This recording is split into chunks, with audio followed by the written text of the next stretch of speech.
क्या आपने कभी महसूस किया है कि रात आपको देख रही है? धवलपुर, एक ऐसा गांव जो दिन में जिंदा था और रात में किसी और का हो जाता था। लोग कहते थे यहां अंधेरा उतरता नहीं, रेंगता है।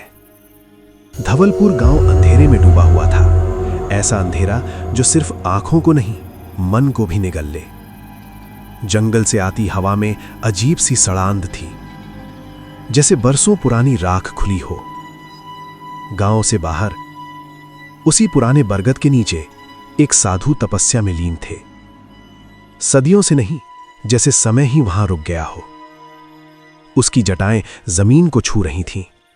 शरीर इतना स्थिर कि पहली नजर में कोई उसे पत्थर समझ ले, लेकिन जो ध्यान से देखता उसे लगता वो सांस नहीं ले रहा, फिर भी जिंदा है। आधी रात के बाद परछाइयां जंगल में घुसी। खैरा खेड़ा के युवक, शराब की गंध दबाई हुई हंसी। एक बोला, सुना है यहां कोई साधु बैठा है। दूसरा हंसा, अरे साधु नहीं होगा, कोई लाश होगी। वे बरगद तक पहुंचे। चारों तरफ अचानक सन्नाटा छा गया। साधु वहीं था। एक युवक ने फुसफुसाकर कहा, अगर जिंदा है तो हिलेगा। उसने जमीन से लकड़ी उठाई और साधु के पास फेंक दी। लकड़ी साधु के पैरों से टकराई। कुछ नहीं हुआ। अब हंसी तेज हो गई। बाबा, रात हो गई, भूत आ जाएगा। बरगद से सूखी पत्तियां गिरने लगी। हवा उल्टी दिशा में बहने लगी। साधु की आंखें खुली। वे आंखें नहीं थीं, जैसे जलती हुई राख में लाल अंगारे दबे हों। किसी ने भागने की कोशिश की, लेकिन उसके पैर जमीन में धंस गए। साधु की आवाज गूंजी, धीमी लेकिन सिर के अंदर। रात में तपस्या का अपमान मृत्यु को बुलाने जैसा होता है। एक युवक रो पड़ा, माफ कर दो बाबा। लेकिन साधु खड़े हो चुके थे। आकाश में बिजली चमकी। बरगद की जड़ें हिलने लगीं। ये गांव अब हर रात जागेगा। यहां नींद नहीं, सिर्फ यादें लौटेंगी। जब तक सच स्वीकार नहीं होगा, तब तक डर खत्म नहीं होगा। अगले ही पल साधु का शरीर राख बन गया और वो राख हवा में उड़कर धवलपुर की दिशा में फैल गई। धवलपुर में उस रात सुबह नहीं हुई। मुर्गे ने बांग नहीं दी। मंदिर की घंटी अपने आप नहीं बजी। घरों के भीतर लोग करवटें बदलते रहे, लेकिन नींद किसी को नहीं आई। ऐसा लग रहा था जैसे रात अटक गई हो। आधी रात के बाद गांव की गलियों में कदमों की आवाज सुनाई देने लगी। कोई दिखता नहीं था, लेकिन मिट्टी पर पांवों के निशान बनते जाते थे। मुखिया रामशंकर ने खिड़की से झांकने की गलती कर दी। उसने देखा गली के बीच एक लंबी परछाई खड़ी थी। उसका सिर अस्वाभाविक रूप से झुका हुआ था। रामशंकर ने तुरंत खिड़की बंद कर ली। गांव के सबसे पुराने घर से अचानक किसी बच्चे के रोने की आवाज आई। सब जानते थे उस घर में कोई बच्चा नहीं रहता था। दरवाजा अपने आप खुला। अंदर से एक बूढ़ी औरत चिल्लाई, मेरे पति को मत ले जाओ। लोग दौड़े, लेकिन घर के अंदर सिर्फ सन्नाटा था। उस बूढ़े आदमी का शरीर पलंग पर पड़ा था। आंखें खुली थीं और होंठ हिल रहे थे। लोगों ने कान पास किया। वो फुसफुसा रहा था, उसने रात देख ली, अब हम सब देखेंगे। और फिर उसकी सांस रुक गई। उसी रात पूरे गांव ने एक ही सपना देखा। सपने में वही बरगद का पेड़ था। नीचे राख बिखरी हुई थी।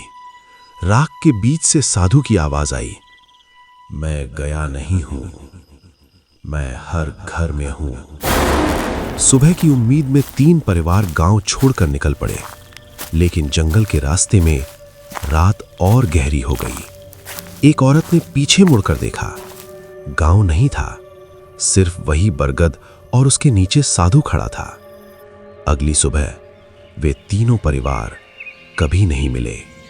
अब गांव के बुजुर्ग समझ चुके थे, ये कोई भूत नहीं था, ये कोई साधारण श्राप नहीं था, ये था रात का श्राप, जहां हर अंधेरा सच दिखाता है। और उसी डर के बीच गांव में फिर से वही अजनबी दिखाई दिया। उसने बस इतना कहा, जो हुआ वो मजाक नहीं था, और जो आ रहा है उससे बचने का एक ही रास्ता है। उस अजनबी के आने के बाद धवलपुर की रात और भारी हो गई। लोगों को लग रहा था जैसे कोई फैसला होने वाला है। गांव के लोग दूर खड़े थे, कोई पास जाने की हिम्मत नहीं कर रहा था। अजनबी ने बिना देखे कहा, तुम्हें लगता है ये साधु का क्रोध है? नहीं, ये उसकी अधूरी तपस्या है। भीड़ में सहरन दौड़ गई। सच जो छुपाया गया। महात्मा रुद्रानंद इस गांव के लिए तपस्या कर रहे थे। वे चाहते थे कि यहां कभी अंधेरा राज न करे। लोग एक दूसरे को देखने लगे, लेकिन जब उनका अपमान हुआ, उनका ध्यान टूटा, और जो तपस्या अधूरी रह जाती है वो रात बन जाती है। हवा तेज हो गई। अजनबी ने जमीन पर एक रेखा खींची। अब इस गांव पर एक नियम है। उसकी आवाज धीमी थी, लेकिन हर शब्द दिमाग में गूंज रहा था। सूरज ढलते ही कोई किसी को नहीं पुकारेगा, कोई खिड़की से बाहर नहीं देखेगा, और अगर कोई तुम्हारी आवाज में तुम्हें बुलाए तो जवाब मत देना। एक औरत रो पड़ी, अगर दे दिया तो? अजनबी ने सिर झुका लिया, तो वो तुम्हारी जगह ले लेगा। उसी रात मुखिया रामशंकर अपने घर में बैठा कांप रहा था। तभी दरवाजे के बाहर से उसकी बेटी गौरी की आवाज आई, बाबा दरवाजा खोलो। रामशंकर का दिल बैठ गया। गौरी उसके सामने बैठी थी। उसने कान बंद कर लिए।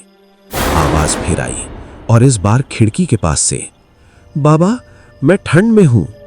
रामशंकर रो पड़ा, मैं जानता हूं तू मेरी बेटी नहीं है। अचानक आवाज बदल गई, गहरी, भारी, फिर भी तुम सुन रहे हो। सुबह रामशंकर जिंदा था, लेकिन उसके घर की दीवार पर राख से लिखा था, एक और रात बाकी है। उस सुबह धवलपुर में कोई आवाज नहीं थी। न कुत्ते भौंके, न बच्चे रोए, न ही किसी घर से चूल्हे का धुआं उठा। गांव जैसे सांस रोके खड़ा था। गौरी आंगन में बैठी थी। वो हिल नहीं रही थी, पलक तक नहीं झपका रही थी। मुखिया रामशंकर ने डरते हुए कहा, गौरी। लड़की ने धीरे से सिर घुमाया। उसकी आंखें वही थीं, लेकिन उनमें कुछ था ही नहीं। न डर, न पहचान, न भाव, बस गहरी रात। अजनबी फिर आया। इस बार उसके चेहरे पर थकान थी, जैसे उसने ये सब पहले भी देखा हो। उसने गौरी को देखा। नियम टूटा है, उसने कहा। मेरी बेटी जिंदा है ना? अजनबी ने जवाब नहीं दिया। रात होने से पहले सभी को मंदिर में बुलाया गया। अजनबी बोला, जब कोई आवाज का जवाब देता है तो रात एक याद ले लेती है, और बदले में एक खाली शरीर छोड़ जाती है। गांव में सिसकियां फैल गईं। गौरी लौट आई है, लेकिन वो अब इस गांव की नहीं है। अजनबी ने सबको बरगद के पेड़ तक ले जाने को कहा। वहां राख अब भी बिखरी थी। उसने जमीन खोदी। नीचे से एक पुराना तांबे का कमंडल निकला। साधु ने मरने से पहले अपना संकल्प यहीं छोड़ा था। श्राप नहीं, ये अधूरा वचन है। अजनबी ने कहा, आज आखिरी रात है। अगर आज सच स्वीकार कर लिया गया तो रात चली जाएगी, अगर नहीं तो ये गांव सिर्फ एक कहानी बन जाएगा। रामशंकर ने कांपते हुए पूछा, कीमत क्या है? अजनबी ने गौरी की ओर देखा। जो लिया गया है उसे विदा करना होगा। गौरी उठ खड़ी हुई। उसके मुंह से पहली बार आवाज निकली, अब बारी किसकी है? और उसी पल बरगद की शाखाएं अपने आप हिलने लगीं। उस रात धवलपुर में दिए नहीं जलाए गए, किसी ने मंत्र नहीं पढ़े, क्योंकि सब समझ चुके थे ये रात डर से नहीं सच से खत्म होगी। बरगद के नीचे अजनबी खड़ा था। इस बार उसने अपना झोला खोला। अंदर एक फटी हुई पोथी थी और उसी पर लिखा था, रुद्रानंद शिष्य सोमदेव। लोग स्तब्ध रह गए। मैं उस साधु का शिष्य हूं, उसने कहा, और मेरी सजा ये है कि जहां उसकी तपस्या अधूरी रह गई वहां अंत तक रहूं। जिसने मजाक किया था वो कभी सामने नहीं आया, और जब तक दोष स्वीकार नहीं होता रात जाती नहीं। भीड़ में सन्नाटा था। तभी एक कांपता हुआ आदमी आगे बढ़ा। वो खैरा खेड़ा का वही युवक था जो उस रात भाग गया था। हमने मजाक किया था। वो रो पड़ा और डर के कारण चुप रहे। धरती कांपी, हवा तेज हो गई। गौरी धीरे धीरे आगे बढ़ी। अब मैं जा सकती हूं। रामशंकर घुटनों पर गिर पड़ा। बेटी, गौरी ने पहली बार अपने पिता को देखा।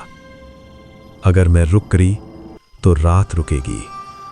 उसने बरगद की ओर देखा। राख चमकने लगी। अधूरी तपस्या पूरी हुई। शिष्य सोमदेव ने कमंडल उठाया। साधु ने गांव के लिए रक्षा मांगी थी। अब गांव ने सच दे दिया है। गौरी ने बरगद को छुआ। तेज हवा चली। एक उजली रोशनी फैली और गौरी गिर पड़ी। सूरज उगा। सालों बाद मुर्गे ने बांग दी। कुएं का पानी साफ था। हवा हल्की थी। गौरी की आंखें खुली। वो रोई। बाबा, बुरा सपना था। रात चली गई थी। बरगद आज भी खड़ा है, लेकिन लोग कहते हैं कि अगर कोई आधी रात को मजाक उड़ाए तो हवा में एक आवाज गूंजती है, रात अब जानती है।